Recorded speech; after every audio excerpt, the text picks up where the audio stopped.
is unlikable characters and bad plot devices, but where there is good old-fashioned values on what they used to rely. Sadly, it's not Family Guy. Sadly, there's no man who positively can do all the things that made us laugh and cry. He's not Family Guy. H says it. I feel so bad for Family Guy. It used to be one of the greatest sitcoms, animated sitcoms of all time. And now it's just falling back. Characters like Peter, Griffin, and Brian have just lost it. Lois came from just being a average but sympathetic mom to just a horrible, shitty turd that shits on her daughter. Chris went from being just an average teen to just shitting on her sister Meg. Meg went from being a average teen to now just being the butt monkey of the family. But Stewie is fun. Oh, do not remind me of Stewie's on Sin, okay? But Stewie was overall good. Well, not really, but you get the point. Today I'm going to be reviewing Simpson Guy. Oh my god. Wow. The Simpsons has also lost their way. It's not even the 90s anymore where like the Simpsons were in their prime. And this should have happened when both shows were at their prime at least. Maybe in like 2000 would have been hella better. Because at least Simpsons kind of in their prime. They were kind of still there. It would drop a good episode. Not occasionally, but it happens. It's not rare, but it would happen. But now it's rare to see a good episode of Family Guy and Simpsons. Them together, you already know. So the plot here is Peter starts his own little newspaper and he makes these little jokes and people start getting offended by these jokes. And I already know this was just a tackle at Family Guy haters. This was just an easy way to make fun of people that hate Family Guy because it's offensive. Wow, I am laughing my ass off. Shiver me timbers, bro. Shiver me timbers. Then they have to move out to Springfield. Okay, I thought the episode was actually gonna get good from here. Sure, I saw bad reviews on this. One of my favorite YouTubers, Phantoms, tried to put this on his top 6 worst cartoon crossovers list, but I still had hope. So they went to Springfield, right? Music cues. All right, I'm hyped. I'm genuinely hyped. I watched this with my friends. Shout out to Sardine, aka Sardine Idiotic Reviews. Shout out to him for helping me suffer. He was there for me when I was suffering through this episode. Shout out to him. But then they go to Springfield. I'm hyped, all right? And then they go to the Quickie Mart. Okay, we could get some funny humor. Then Homer comes. All right, we can get some funny humor. Wait, actually, it's not Homer. It turns out to be some guy who looks like Homer. Then the real Homer shows up. That was not a funny joke, but I'll let it pass. I'll let it pass. A joke can go and pass. No. So now, what is Peter and Homer gonna do?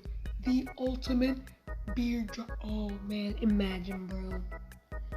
Okay, so Homer brings him to the house, right? The family meets up, right? So that's pretty much the plot. The family meets up and they have some encounters. Let me tell you what I hate. Peter and Homer bring this story down. Me and Dean can safely say. Now, I don't have Dean right now because I'm recording this at 9 a.m. for me. And for him, it's probably like, he's probably still sleeping. It's probably like 12 or 1 a.m. for him.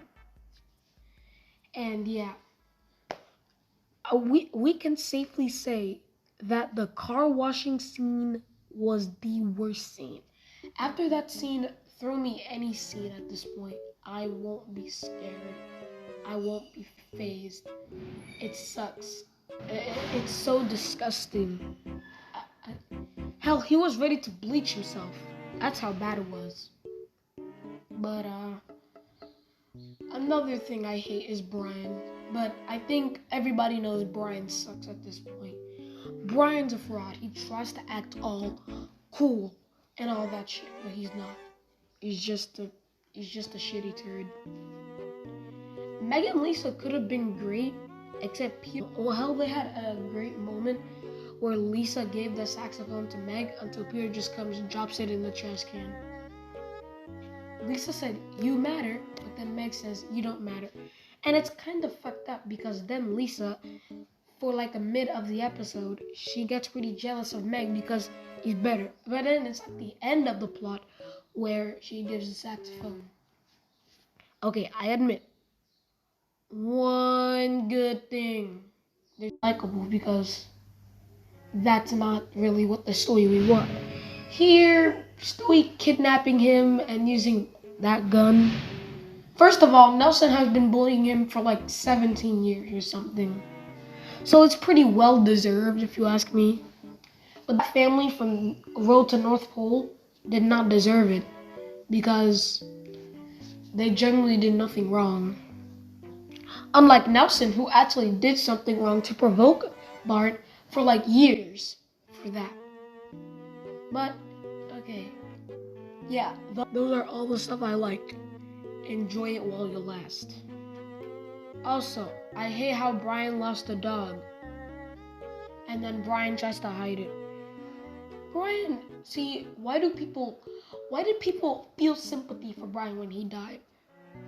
I saw this comment, a YouTube comment. I don't know which video it was from. It's definitely not from mine.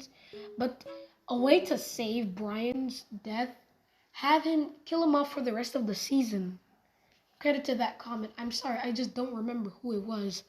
But credit to that comment for putting it because that's a pretty smart way to make Brian's death a little better and maybe his return a little more shocking.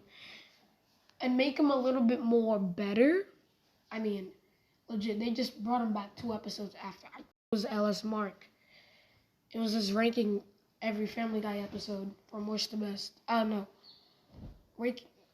Rating every single Family Guy episode. But then Brian comes back and he gets one of the worst episodes of the whole series. Brian's a Bad Father, which y'all will be seeing a top 10 worst Family Guy episodes. But yeah. It's been a minute since I've done a negative solo review. It kind of feels good to bash a cartoon. I mean, I've been talking good about cartoons this whole week. Stranger Things, I talked good about it. I've done a good review on Henry Danger, and I've done a good review on the top 10 best pre-movie SpongeBob. It's great to tear out this cartoon a little bit. But let's move on to the review.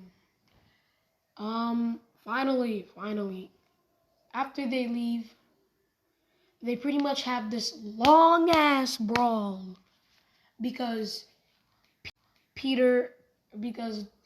their beer rips off the Simpsons beer, or the Simpsons beer rips off their beer. I don't know. I kind of forgot this episode. It's a snooze fest.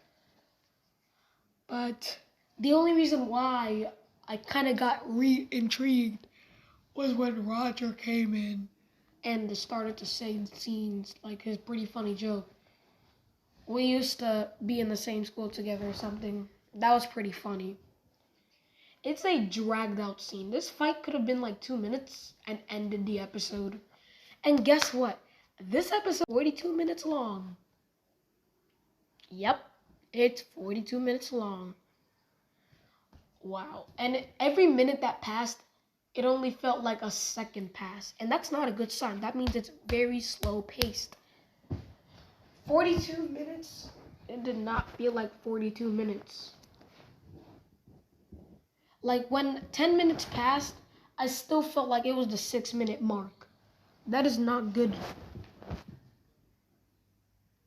That is not good because that means it's pretty slow paced. Now, let's take Michael Jackson's Smooth Criminal, for example. Michael Jackson's Smooth Criminal is 6 minutes, but it felt like 4 minutes. The difference is it's a different type of fast pace because it's pretty damn fast. It's very good. Every moment has you intrigued. The dancing part is not even filler. It just has you in awe. Rest in peace, Michael Jackson. But yeah, that's my review. Give it 1 out of 10, 2 out of 10. I'll be nice. 2 out of 10. Unwatchable. I do not recommend you to waste your 42-minute precious time on this episode. Thank you and goodbye.